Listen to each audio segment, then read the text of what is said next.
Welcome to DayMaster Deposit LPT with Dr. B. I'm Dr. B. If you're watching this clip on any of the social media platforms other than the YouTube channel, please go to the bio and click on the YouTube link and like and subscribe to the YouTube channel. Also, leave me your comments. We just had a birthday celebration for one of my nieces who just turned 30 and who also happens to own one of my companies, Purposeful Nutrition Preparers, making nutritious food taste good. But during the birthday celebration, one of my other nieces, who recently turned 21, who will no doubt end up owning a company as well, began to opine on many of the things that I teach and that she's learned over the course of several years. And she made a poignant comment concerning the revelation she got from one of the teachings or a combination of teachings.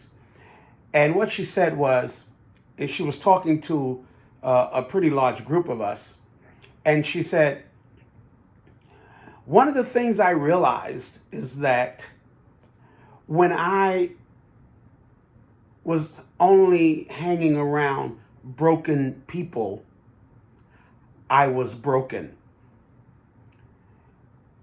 And then she said, and when I stopped connecting and hanging around broken people, and I'm paraphrasing now, she said, I stopped being broken and started healing, becoming whole, learning the things that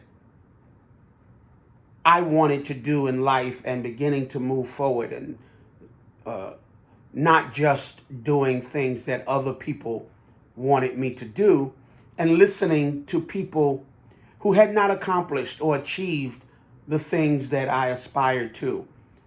She said, I was broken when my circle of influence, my circle of friends were broken. And when I changed that circle of influence, the circle of friends, and began to put myself into situations with people who had achieved, basically people who I had allowed her to connect with, and I began to mentor her. So I stopped being broken. And I think that's a great lesson right there. It's a great lesson for your life. To ask yourself, what is your circle of influence? Who are you most connected with that influence your thinking and subsequently motivate your behavior? You find yourself having grand ideas, but cutting them down with thoughts of unbelief, feelings of insecurity. And quite often, you won't even admit it, or it's difficult to admit it to yourself, and try not to admit it to yourself. Certainly don't admit to others while you are talking about lofty heights, successes and achievements and desires, that internally feeling as though you're out of your league with those thoughts, that you cannot accomplish those things. And perhaps you need to realize and accept that your circle of influence is not healthy. I'm not talking about, getting away from your family or getting away from your friends, but I am talking about reconsidering how you allow others to influence your decisions, to influence your belief, to influence your behavior. Because regardless of whether it's positive or negative, there is strength in numbers. And if you are surrounded by people who consistently strengthen and validate your thoughts of insecurity or inferiority or lack or inability, then that self-belief will be strengthened and in fact become your self-fulfilling prophecies. You're called to greatness. There's no doubt about it. You were born to do great things. Maybe be the chain and curse breaker of your family. Maybe to be the inspiration for your siblings and your friends or your community. You are called. Maybe it's through the book or the song or the play or the movie or the testimony or the business or the degree. Regardless of the venue, you are called to do great exploits in the name of the Lord and in the name of your life purpose. But simply being called does not mean you will achieve it. Does not mean you will be successful at it. Birds of a feather truly do flock together. You see it with the ducks who gather crossing the road, in fields, office buildings, in the grass around these buildings. You see it from the birds flying south and north at the change of seasons.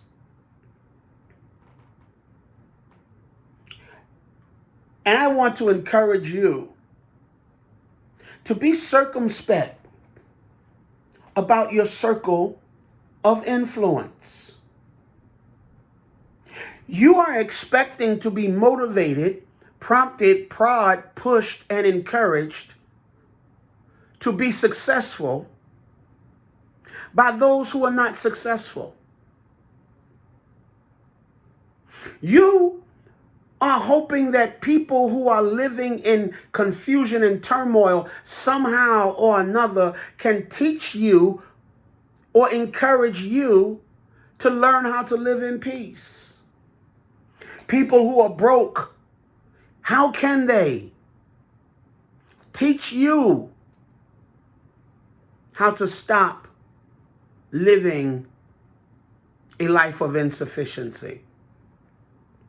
And as my niece said, if you are surrounded by broken people and they are your circle of influence, don't be surprised or angry or frustrated that you yourself are broken. I want to encourage you. I want to encourage, prod, motivate you. I don't like to come on here and just start throwing scriptures. This isn't a Bible lesson. It's life purpose teaching. Teaching to help you move forward in your life purpose. But understand, as a child, you do childish things. When you become an adult, you must put away childish things, just the games and the playing, and begin to conduct yourself as an adult. What do I mean? That means taking the responsibility to realize you are responsible for your success. You're responsible for your victory. You are responsible. Because if you only deal and think, if you only operate and think one way, That is the only results you can expect. That's the only thing.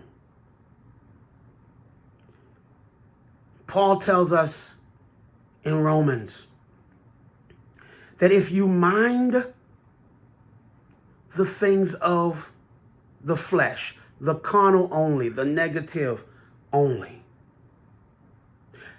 that's what you're going to reap. That's the walk you're going to walk. But if you mind the things of the Spirit, those high thoughts, high aspirations, then that's how you walk. But you cannot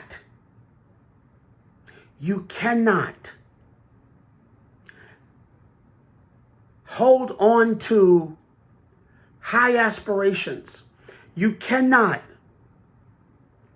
consistently embrace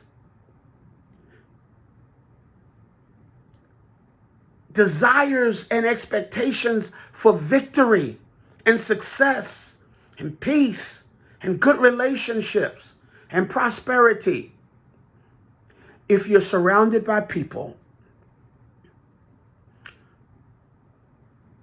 who are not like-minded. If you're surrounded by people whose thoughts causes their actions and behaviors to be antithetical, opposite, aversive to victory, happiness, peace, and success, and good relationships.